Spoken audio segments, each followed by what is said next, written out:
हमेशा सिर्फ गरीबों का ही घर टूटता है। इससे यह मतलब है कि बीजेपी गरीब नहीं, गरीबों को मिटाना चाहती है कि अगर कोई आदमी आके मुसलमान के खिलाफ बोलता है वो आज नेता हो जा रहा है, तो इसलिए हम इनको मिटा दें कि बात ना करें। यह तानाशाही कर रही है, चाहे अल्पसंख्यक का हो या बहुसंख्यक का हो या औरतों का हो, हर मुद्दे पे सरकार फेल है। हमको पॉपुलैरिटी पाना है, काम क्या करना, अगेंस्ट मुसलमान को बोलना है। नमस्कार, मैं हयात अब्बास और आप देख रहे हैं 4 PM न्यूज़ नेटवर्क। लगातार बीजेपी ये दावा कर रही है कि जो उन्होंने वादे किए थे लोगों से वो पूरे हो गए हैं, अपराध खत्म हो गया है। लेकिन जिस तरह से अपराध की घटनाएं सामने आ रही हैं उस तरह से तो लगता है कि सरकार कहीं ना कहीं फेल रही है। लोगों के पीछे जान लेते हैं। सर, क्या जिस तरह से अपराधों की घटनाएं सामने आ रही हैं, यूपी हो, कहीं पे भी मर्डर हो रहा है, तो इसके लिए आप किसको जिम्मेदार समझते हैं? इसके लिए तो सरकारी जिम्मेदार है, इसलिए कि जो उनके वादे थे और जो बड़े बड़े वादे उन्होंने किए थे कि मैं वारदात बिल्कुल नहीं होने दूंगा, दंगा मुक्त प्रदेश बनाऊंगा, वो सारे वादे झूठे निकले। आए दिन चोरी डकैती छिनैती बच्चियों से बलात्कार हो रहे हैं, आए दिन पेपर में आ रहा है वो चीज़ें। तो मैं तो ये कहूँगा कि सरकार इस पर बिल्कुल फेलोर है और सरकार को इस पर ध्यान देना चाहिए। क्या जो वादे किए थे युवाओं से वो पूरे हुए, नौकरी के और रोजगार के? नहीं, देखिए सरकार ये अगर देखा जाए तो जो सबसे बड़ा जो प्रदेश में मुद्दा है वो है रोजगार का और बेहतर शिक्षा का और स्वास्थ्य का। तो आप देख रहे होंगे कि 6 साल से अधिक हो गए जो 69,000 शिक्षकों की भर्ती निकली थी वो आज तक क्लियर नहीं हुआ, और जबकि उसमें सुप्रीम कोर्ट से भी एक मैंडामस आर्डर आया था, लेकिन सरकार ने उसको भी डाइल्यूट कर दिया।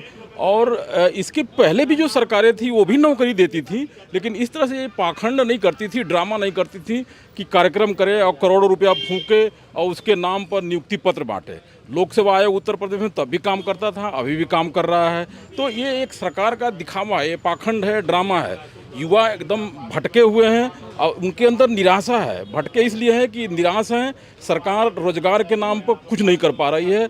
जितने भी आयोग बने, चाहे शिक्षा आयोग बने, आपने देखा होगा कि लखनऊ इलाहाबाद में कितना ज़्यादा बड़ा आंदोलन हुआ है छात्रों का। यहाँ भी अधीनस्थ शिक्षा सेवा चयन आयोग है, तो वहाँ भी ऐसे ही है कि कोई भी वैकेंसी निकल रही है और फिर बाद में उसके कैंसिल हो जा रहे हैं डेट डिक्लेयर करने के बाद भी। अभी भी देखेंगे आप, पीजीटी का वो आया था, डेट आया था, फिर से उसको भी सरकार ने जो है एक्सटेंड कर दिया। अब इस तरह से रोजगार के नाम पे, और दूसरा जो सबसे बड़ा है कि लॉ एंड ऑर्डर, सरकार एनसीबी का डाटा कहता है कि उत्तर प्रदेश में सबसे ज़्यादा दलितों, अल्पसंख्यकों और पिछड़ों पर अत्याचार हुए हैं। उसमें 1 नंबर तो दलितों का ही है कि सबसे ज़्यादा FIR दर्ज हुए हैं और अत्याचार हो रहे हैं, आज भी हो रहे हैं, और इनके जो पिछला टर्म था उसमें भी हो रहे हैं। तो सरकार केवल जो है ये एक आभा मंडल अपने अखबार और इलेक्ट्रॉनिक मीडिया के माध्यम से बना रखी है कि जो उनके जो गोदी मीडिया के जो लोग हैं वो इस तरह से उनके इच्छा के अनुसार गलत चीज़ों को प्रेजेंट कर रहे हैं और ये दिखाने की कोशिश हो रही है कि ये जो हम बोल रहे हैं, सरकार बोल रही है, वही सब सत्य है। देखिए, लगातार बीजेपी सरकार ये दावा करती है कि वो गरीबों की सरकार है और सबको आवाज़ देने की बात कही, लेकिन अगर मैं बात करूं उत्तर प्रदेश की तो यहाँ पर कई जगह बुलडोज़र चले गरीबों के घर। जी। और दिल्ली में जिस तरह से बीजेपी सरकार बनी उसके बाद वहाँ पर बुलडोज़र चल रहे, तो इससे क्या जाहिर होता है और बीजेपी क्या जाहिर करना चाहती है कि एक तरफ तो कहती है कि हम गरीबों के बड़े हितैषी और दूसरी तरफ घर तोड़ रहे हैं? हाँ जी, देखिए बीजेपी के करनी और कथनी में यही अंतर है। जैसे मोदी सरकार ने कहा था कि हम 2022 तक हम सभी गरीबों को आवास देंगे। आवास तो टारगेट तो पूरा नहीं हो पाया, लेकिन जो आवास दिए जा रहे हैं उसमें व्यापक लेवल पर भ्रष्टाचार है। जो गरीबों को आवास दिए जा रहे हैं उसमें बिना पैसे का किसी को भी आवास नहीं दिया जा रहा है। आप लखनऊ का एग्जाम्पल के तौर पर अगर देखें तो लखनऊ में कितनी पिछले 40-45 सालों से जो कॉलोनियाँ बसी थी उनको उजाड़ दिया गया, तोड़ दिया गया। दिल्ली में इतने व्यापक पैमाने पर जो है बुलडोजर चले हैं, आखिर में इसके पहले जो सरकारें थी वो किसने अलाउ किया? इतनी बड़ी बस्तियां जो है अवैध रूप से कैसे बन गई? तो ये छोड़ जी, के तो लोग वहाँ पे बिजली का जो बिल है वो भी जमा करते थे, टेलीफोन का बिल जमा कर रहे हैं। हाँ, ये तो लखनऊ में भी देखने को मिला जो है। तो ये अकाउंटेबिलिटी किसकी है? जिन लोगों ने भ्रष्टाचार को बढ़ावा दिया और इतने बड़े लेवल पे वहाँ बस्तियाँ बनाई, तो उनकी भी तो जवाबदेही है। सरकार उन पर कार्रवाई करे। जो आम गरीब लोग हैं, जो बसे, जो हैंड टू माउथ हैं, रोज़ मजदूरी करते हैं, कमाते खाते रहते हैं, उनको जो है बुलडोजर लगा के हटा दिया गया और बेघर कर दिया गया। तो ये सरकार केवल वोट के लिए गरीबी की बात करती है। गरीब महिला, मतलब क्या ये तानाशाही रवैया है इसको? मैं कुछ कहना यह चाह रहा हूँ, आपने देखा होगा हमेशा सिर्फ गरीबों का ही घर टूटता है। इससे यह मतलब है कि बीजेपी गरीब नहीं, गरीबों को मिटाना चाहती है, क्योंकि वह जानती है कि गरीब जो लोग हैं अपने रोजगार की बात करेंगे, तो शिक्षा की बात करेंगे, तो इसलिए हम इनको मिटा दें कि ये बात ना करें। यह तानाशाही कर रही है हर पहलू पर, या रोजगार हो, या शिक्षा हो, या चिकित्सा हो, या सुरक्षा हो, चाहे अल्पसंख्यक का हो या बहुसंख्यक का हो, या औरतों का हो, हर मुद्दे पे सरकार फेल है। आप देख रही होंगी कि हमेशा बलात्कार हो रही हैं। संरक्षण मिला हुआ है उनको भाजपा सरकार के, क्योंकि वो जानते हैं कि अगर कोई आदमी आके मुसलमान के खिलाफ बोलता है, वो आज नेता हो जा रहा है। इसका संरक्षण की वजह से आज ऐसे लोग हैं, वो चाहते हैं कि हम कम समय में हमको पॉपुलैरिटी पाना है, काम क्या करना है, अगेंस्ट मुसलमान को बोलना है। अभी आपको बता रहे हैं कि ये तो कहते हैं सबका साथ सबका विकास। मैं 2 मदरसों का अध्यक्ष हूँ। मैं जिला देवरिया से हूँ। मैं राष्ट्रीय कार्यकारिणी का सदस्य हूँ। इन्होंने कहा था एक हाथ में कुरान, एक हाथ में कंप्यूटर। आज 5 साल हो गए हैं। उसमें इन्हीं की सरकार ने एक स्कीम निकाला था, आधुनिकरण टीचर, जो मदरसे में साइंस पढ़ाए, मैथ पढ़ाए। क्या 5 साल पहले तक का उनका मानदेय बाकी है? ये गवर्नमेंट आई है तो उसको निरस्त कर दिया है।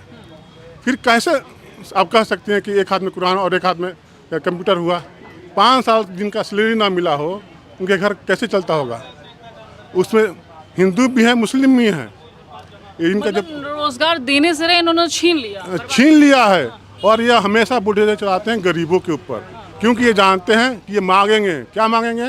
रोजगार मांगेंगे, शिक्षा मांगेंगे। इनका हक है, बाबा साहब ने तो इनको हक दिया है समानता का, आरक्षण का। ये मांगेंगे तो इनको प्रताड़ित किया जाए, इनको दमन किया जाए। ये दमनकारी सरकार है, और इसमें आप लोग की योगदान होना चाहिए कि बहुत से न्यूज ऐसे होते हैं कि पार्टी बेसिस से उनको नहीं दिखाया जाता है। आप खुद देख रही हैं, हर जगह गरीबी को मिटाया जा रहा है। क्या गरीबों को सच में मिटाने के काम कर रही है बीजेपी? भारतीय जनता पार्टी गरीबी को मिटाने का काम तो नहीं कर रही, गरीबी बढ़ाने का काम कर रही है। गरीबों को मिटाने का गरीबों को मिटाने का जी, और गरीबों को मिटाने का काम कर रही है। और जहाँ बात करती है वो गरीबी ख़त्म करने की, वहीं मजदूर गरीब शोषित वंचित परिवारों के साथ गैस सिलेंडर की कीमत 1975 रुपये है, पेट्रोल की कीमत 94 रुपये है, बिजली बिल को बढ़ा दिया गया है, और मजदूर वर्ग को कहीं रोज़गार नहीं है। मनरेगा के नाम पर 100 दिन रोज़गार देने के नाम पर आज 50 दिन भी रोज़गार नहीं दिया जा रहा है। ये भारतीय जनता पार्टी की करनी और कतनी में कोई फ़र्क नहीं है। बिल्कुल, देखिए गरीबों का हक किस तरह से छीन रही है भारतीय जनता पार्टी। आप लोगों से सुन रहे हैं, एक तरफ ढोंग रच रही है कि हमने गरीबों को घर दे दिया, आवास दे दिया, महंगाई कम कर दी, बेरोजगारी दूर कर दी है, लेकिन हकीकत क्या है, ग्राउंड रियलिटी क्या है? हमने लोगों से बात की और आपको भी सुनाया है। आपको हमारी बातचीत कैसी लगी, मैं कमेंट बॉक्स में ज़रूर बताइएगा। कैमरा पर्सन सत्यनारायण के साथ मैं Hayat Abbas, 4 PM news network.